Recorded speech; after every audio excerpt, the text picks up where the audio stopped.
Think of science and you often think of college. Think of beer and you definitely think of college.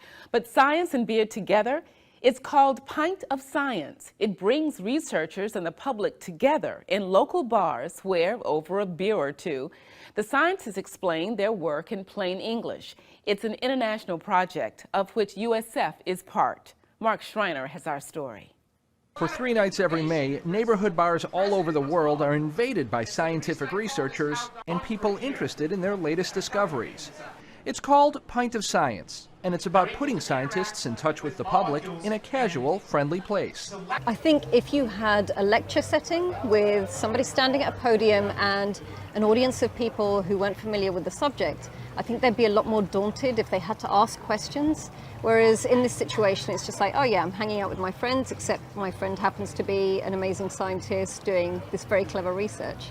The festival was created 4 years ago by a pair of researchers at Imperial College in London, England, and was brought to the U.S. by Bahia a year later. Since then, it's grown by leaps and bounds to events in 13 American cities and over 100 cities in a dozen countries this year. I think people are more and more interested in science every day. Partially, I think it's part of popular culture now. There's a lot of rock star scientists that are making science cool. Locally, scientists from a variety of places like USF, University of Tampa, and Moffitt Cancer Center spoke at 6 taverns in Tampa and St. Petersburg.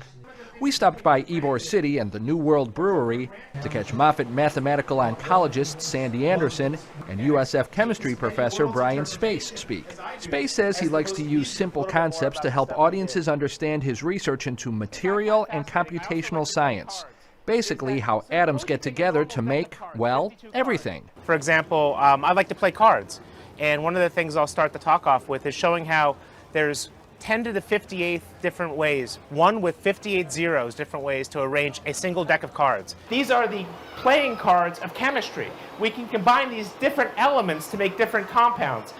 By putting the talks in a casual setting, the series is more accessible for the science-minded and the rest of us.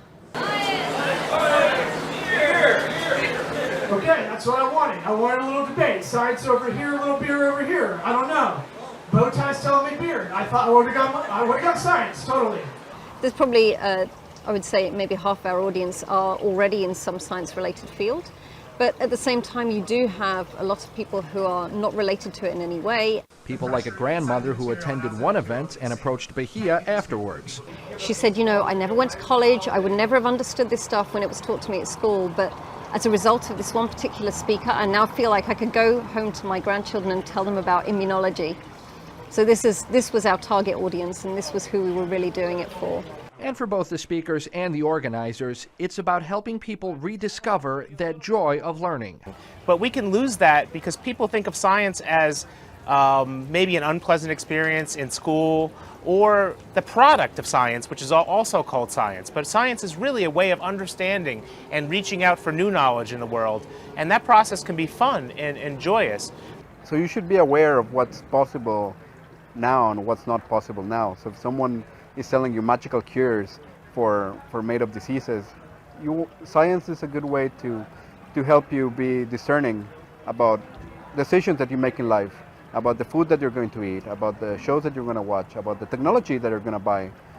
Give scientists a chance and science a chance. We're real people, and we can even be funny sometimes, and it all goes down better with some pizza and beer. For University Beats, I'm Mark Schreiner.